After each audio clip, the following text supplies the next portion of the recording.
Hello mga Lodi, for today's video mga Lodi, tayo maglilinis ng dahon ng aglonema mga Lods. Itong aking aglonema mga Lods ay di ko alam ang ID pero tinatawag ko na lang siya sa super red. Iwan kung soksom ba siya mga Lodi. Kayo nang mag-comment dyan kung ano talaga siya, super red or soksom mga Lods. Tingnan nyo na lang ang dahon mga Lods, red na red po siya. Kapag naiinitan, parang magiging maroon na red. Ayan mga Lods. At mahina siyang tumubo mga Lods.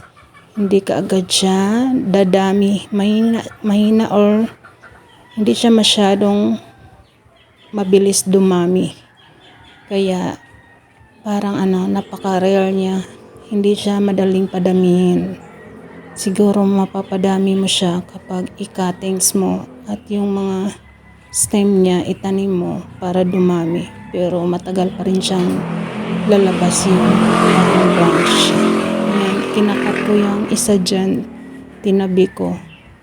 At ayan, yung isa is lumaki na ang dahon, ang isa hindi pa.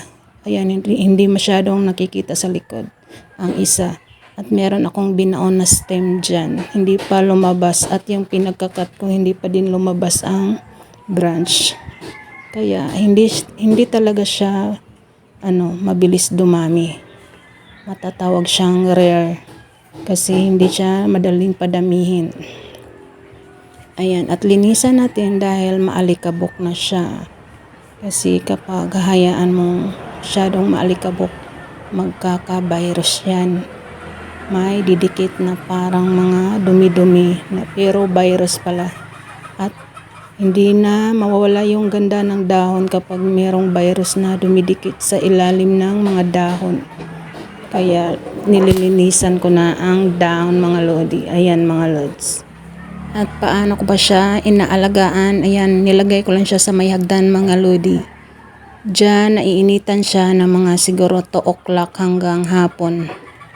Ayan, hindi naman siya nasusunog kahit napakainit na ng 2 o'clock hanggang hapon. Hindi siya nasusunog mga Lods.